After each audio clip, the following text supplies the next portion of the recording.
I am your host, Danielle Mims. Welcome to Think Like a Kid, the podcast that helps parents and teachers stop guessing and start teaching the way kids actually learn. After working with hundreds of kids, I can promise you this: one-size-fits-all learning doesn't work. It's time to stop making kids fit the system and start shaping learning around the child. Each week, you'll get quick wins, creative ideas, and brain-based strategies to make learning hands-on and fun again. So whether you're in the classroom, the car, or halfway through your coffee, I am so glad you're here. Let's think like a kid.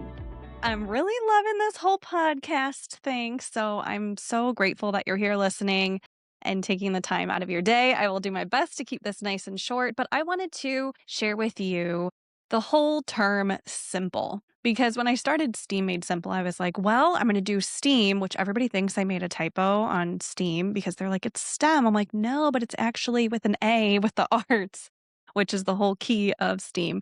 But anyway, STEAM Made Simple. I never thought it was simple when I was told to teach it. So I always had to simplify it for myself, therefore simplify it for my students. And then I really wanted to break it down in a way that was possible for educators and parents to do, which is why I started sharing online. Anyway, anything I have ever taught a kid or anything that I teach my own children, I follow a framework, and I used the simple framework. Yeah, I made it up, but it works. And I'm sharing that with you today. And then I'll give you an example of how you can actually see this play out in your day-to-day life. So simple, it's going to be, we're going to start with the SIMPLE. So S, you're going to start with the brain. Always. If your brain is not online, if you're not regulated, if your kid is not there, it's not going to happen. There's no point of forcing a conversation. There's no point of forcing homework. There's no point of forcing any kind of lesson. Start with the brain, regulate, connect, and then you are going to have success with it. If there's no safety, there's no signal.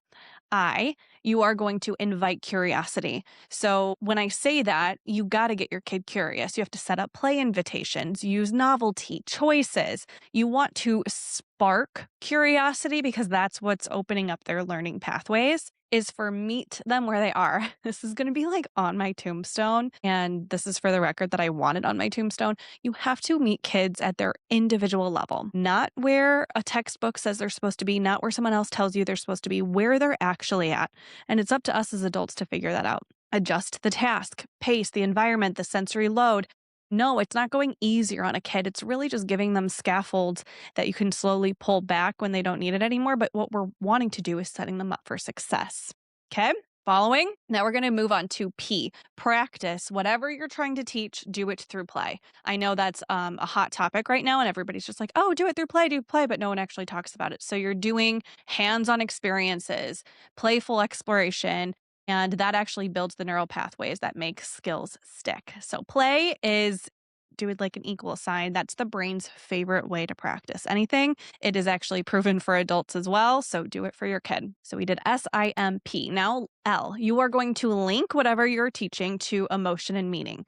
So connection, story, purpose, real life relevance, transform short-term learning into long-term memory. Emotion is like the glue that holds it all together, if you will.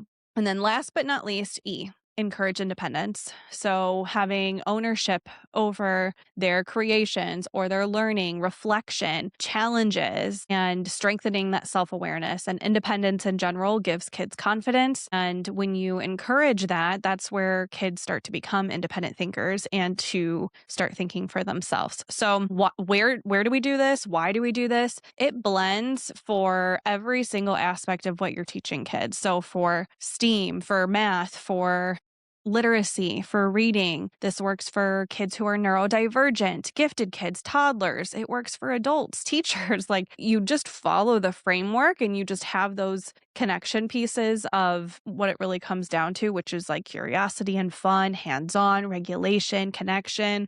That's when you're going to win, and then when the child's going to win. So I wrote out a real life example that follows the framework so that you can kind of get a sense of what I'm talking about. So pretend that we are teaching letter sounds. So S, we're going to start with the brain. So we're going to do a deep breath together. So you're going to do a playful thing with your child. Maybe you're going to do a wall push. That's where you go up to a wall and you take your two hands and you push on the wall. Maybe you're going to have a quiet connection moment. you are going to have this regulation to start until your child's body feels ready. And you can even ask, like, are you ready to learn yet? Or do you want to do some more movement? And really trying to have them become aware with how they're feeling and how their body is feeling by inviting curiosity. So we said that we're going to practice letter sounds. So how do we get them interested? There's tons of way to do that with letter sounds, but something that's like so easy to do is you could go and you got to change the presentation too. So I can't just be like,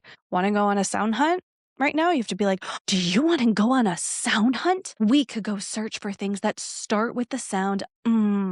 The way you present it to your child, it's like instant dopamine, right? So, like, you got to make it exciting and you got to fake it till you make it. I'm telling you. Okay.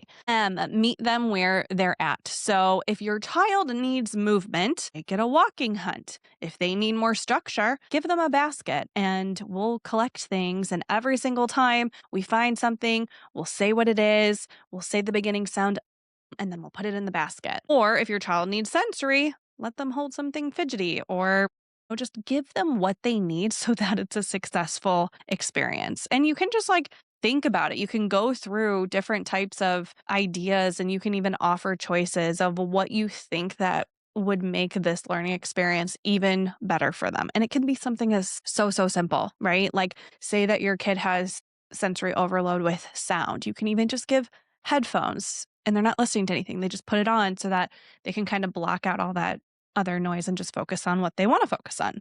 P, so practice through play. If we're practicing letter sound and specifically working on the letter sound, so we could do it in shaving cream. You could just put it on a table, put some shaving cream right on the table. If you can't handle that, then you can do it on a tray and you can just use your finger and you can just trace. You can even draw like a little mouse or something like that.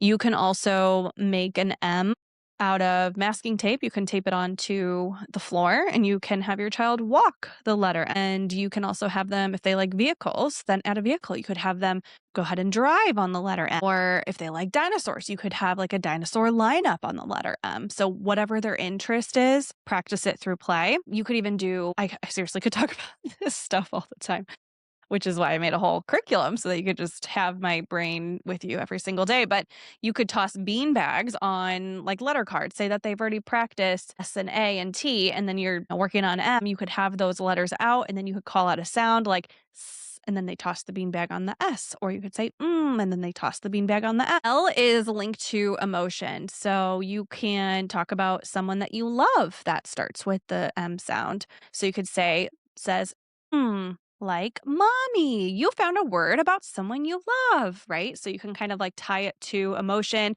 You kids love stories. You can tie it to a story that you made up, something that I've used Chat GPT for. Actually, my mom uses it with my kids a lot where because they just want these like crazy stories. They're like, I want a story of three dogs in the woods on an adventure doing XYZ. And then so she kind of just like talks into ChatGPT and it comes up with the story. So you could always use ChatGPT to say like, hey, come up with a whatever, however old your child is, say kindergarten, a kindergarten level story that's about do your child's interest, say like frogs, and we're focusing on the letter M sound and we want a lot of M's in it or, whatever. And then ChatGPT will have that for you and you can read it out loud and then you guys could draw a picture together and just kind of make it a whole connection, a moment. And then E, encourage independence. You can always ask what their opinion is. So what sound should we hunt next? Because they might have practiced other letter sounds. And yeah, so that is just one simple way to practice this framework, but you can apply it to anything. You can apply it to math. You can apply it to a hands-on STEAM experiment. You can tie it to anything. So when you follow it, you're covering regulation and you're covering emotion, movement, confidence, connection, independence. The list goes on. And it's really all about just meeting kids where they're at and finding out what their interests are, tying it to learning so that they don't feel like learning is separated from play and everyday. Like you can tie things in and teach the exact same thing that a worksheet teaches, but a preschooler, a kindergartner, they don't need to sit at a desk and do a worksheet about the letter M sound, right? It should be active, it should be fun, and that's the way that learning sticks. So that is just one little example of how to think like a kid using the simple framework. I will write it below in the show notes, but if you try this at home with your own kid or in your classroom, please let me know how it goes. I would love to hear. And as you know, my preschool curriculum is launched. I will also link that in the show notes. It has been taking off and just helping so many families who have 4 and 5-year-olds, and there's differentiation included and all the things to make learning super fun, starting at the very beginning and building a strong foundation. All right, friend, thank you so much for listening. Until next time, keep thinking like a kid. Thank you for listening to Think Like a Kid. If this episode gave you an idea, a reframe, or a little win, the best way to say thank you is to share it with a friend or leave a quick review. It helps more parents and teachers find these conversations, and honestly, it means the world to me. Until next time, friend, keep meeting kids where they're at and keep thinking like a kid.